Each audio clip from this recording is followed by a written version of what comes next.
ક્યારેય વિચાર્યું છે કે મહાનતાનો સાચો અર્થ શું હોય છે? આજે આપણે 1973ના એક એવા ખાસ સંદેશ પર નજર કરીશું જે આ સવાલનો જવાબ તો આપે જ છે, પણ મહાનતાની વ્યાખ્યાને એક નવો જ આયામ આપે છે. શું વધુને વધુ ભેગું કરવું, વધુ મેળવવું, એ જ સુખી થવાનો એકમાત્ર રસ્તો છે? આ એક એવો સવાલ છે જે આજના સમયમાં આપણા બધાના મનમાં ક્યારેક ને ક્યારેક તો આવે જ છે. ચાલો આની પાછળનું સત્ય સમજીએ.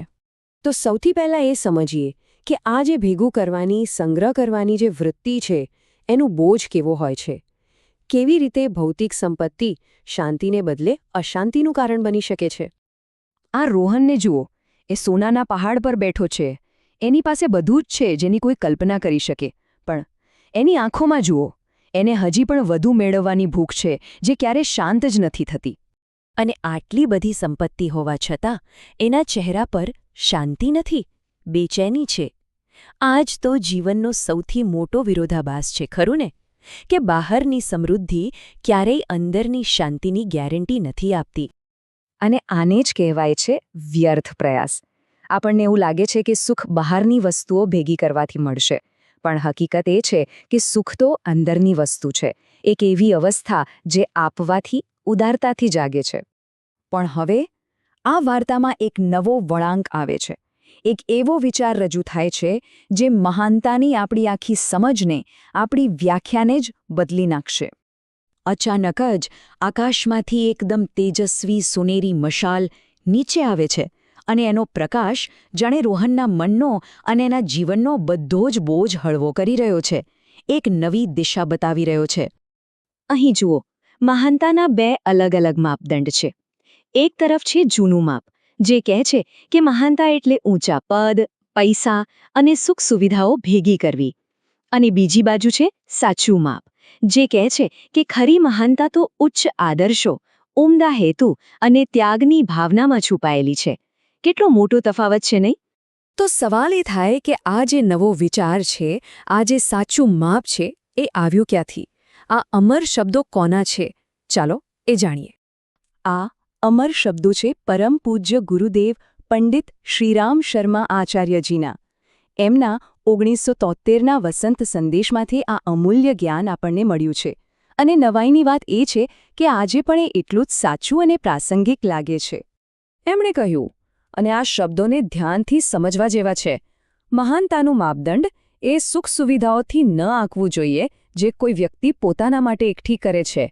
એનો સીધો અર્થ છે કે ભેગું કરવામાં મહાનતા નથી, તો પછી શેમાં છે? પરંતુ એ આદર્શો અને ઉદ્દેશ્યોથી આંકવું જોઈએ જેમના માટે તે જીવે છે. અને સૌથી મહત્વની વાત, જે પોતાના સમય, પ્રભાવ અને પુરુષાર્થનો મોટો ભાગ લોકકલ્યાણ માટે લગાવે છે, તે જ ખરેખર મહાન છે. કેટલું સચોટ અને સ્પષ્ટ! સારું, આ વિચાર તો ખૂબ જ સુંદર અને ઊંડો છે, પણ પ્રશ્ન એ છે કે આને જીવનમાં ઉતારવો કેવી રીતે? આ માર્ગ પર ચાલીને શાંતિ મળશે કેવી રીતે? ચાલો એ સમજીએ. જો આંતરિક શાંતિનો રસ્તો ખરેખર તો બહુ સીધું અને સરળ છે. પહેલું પગલું, સંગ્રહનો ત્યાગ કરો. બસ ભેગું કરવાની આદતમાંથી બહાર નીકળો. બીજું, સર્જનને અપનાવો, કંઈક નવું બનાવો, સમાજમાં કંઈક યોગદાન આપો. અને ત્રીજું, અને સૌથી અગત્યનું, બીજાની સેવા કરો.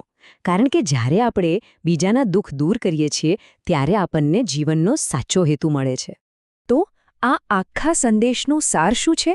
પહેલું, સાચી મહાનતા આદર્શોમાં છે, સંપત્તિમાં નહીં. બીજું, યાદ રાખો, સંગ્રહ હંમેશા બેચેની વધારશે, જ્યારે સર્જન શાંતિ લાવશે. ત્રીજું, જ્યારે આપણે બીજા માટે જીવીએ છીએ ત્યારે આનંદ આપોઆપ મળે છે, એને ક્યાંય શોધવા જવાની જરૂર નથી. અને છેલ્લે, એક ઉદ્દેશ્ય સાથે જીવવું એ જ આપણા આત્માનો સાચો સ્વભાવ છે. તો હવે આ બધું જાણ્યા અને સમજ્યા પછી વારો છે આપણા પોતાના માટે એક સંકલ્પ લેવાનો, એક નાનો પણ મક્કમ નિર્ણય લેવાનો. ફરી એકવાર રોહનને જુઓ, આ એ જ રોહન છે, પણ હવે કેટલો બદલાઈ ગયો છે. એના હાથમાં હવે સોનું નથી, પણ જ્ઞાનની મશાલ છે, અને એ એક ઉચ્ચ ઉદ્દેશ્ય તરફ આગળ વધી રહ્યો છે. અને એના ચહેરા પર જે આનંદ છે, એ સાચો છે, વાસ્તવિક છે. અને હવે અંતમાં આ સવાલ આપણા સૌ માટે છે.